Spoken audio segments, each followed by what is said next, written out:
होता है photo shoot खींचना मस्जिद में ये क्यों ना होता है काफी किच्छो का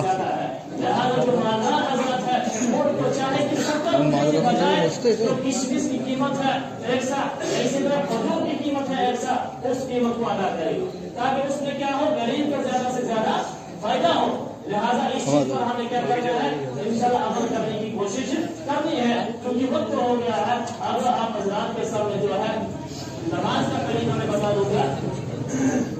नमाज का तरीका वो ये है, सबसे पहले आपको नियत करनी है। सबसे पहले क्या करनी है आपको, सबसे पहले नियत करनी है।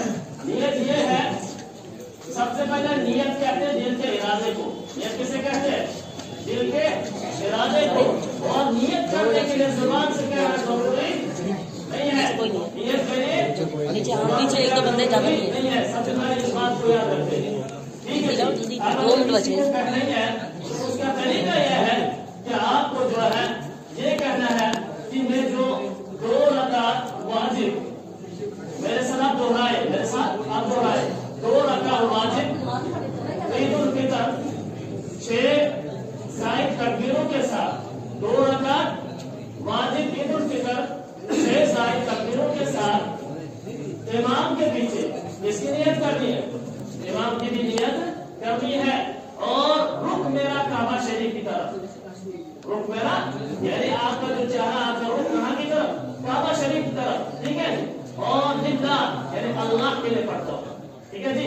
अल्लाह के लिए नियत यह है कि मैं 2 रकात वाजिब ईद उल फितर 6 जायद तकबीरों, 6 जायद का मतलब है इसके अंदर 6 जायद तकबीरें होती है, अलावा होती है, ठीक है जी।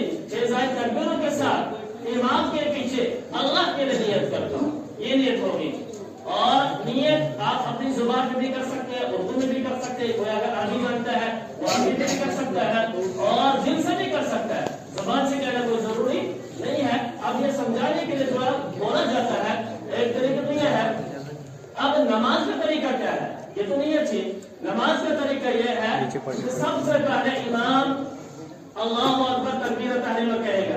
क्या कहेगा, लाइट बढ़ाना वीडियो को, हाथ दानों में आगे मारोगे, उसके बाद सुभानक अल्लाहुम्मा पढ़ना है, ठीक है जी। उसके बाद क्या करना है, अल्लाहु अकबर, हाथ छोड़ देने। उसके बाद अल्लाहु अकबर, कितनी तकबीर होगी, 2 ही ना, तकबीर तहरीम के अलावा 2 ही ना। उसके बाद तीसरी तकबीर अल्लाहु अकबर, हाथ बांध देने। उसके बाद इमाम साहब की रात करेगा, आप खामोश बैठेंगे, ठीक है जी, आप खामोश बैठेंगे। और उसके बाद इमाम साहब रकात पूरी करेगा। उसके बाद जब इमाम साहब दूसरी रकात के लिए खड़ा होगा तो पहले इमाम साहब जो है क़िरात मुकम्मल करेगा। पहले क्या करेगा इमाम साहब, क़िरात मुकम्मल करेगा। जब क़िरात मुकम्मल करेगा, सूरत पढ़ लेगा।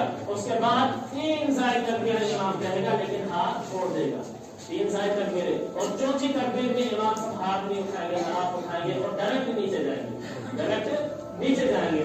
लिहाजा आप खड़े हो जाए, सबको दुरुस्त कीजिए।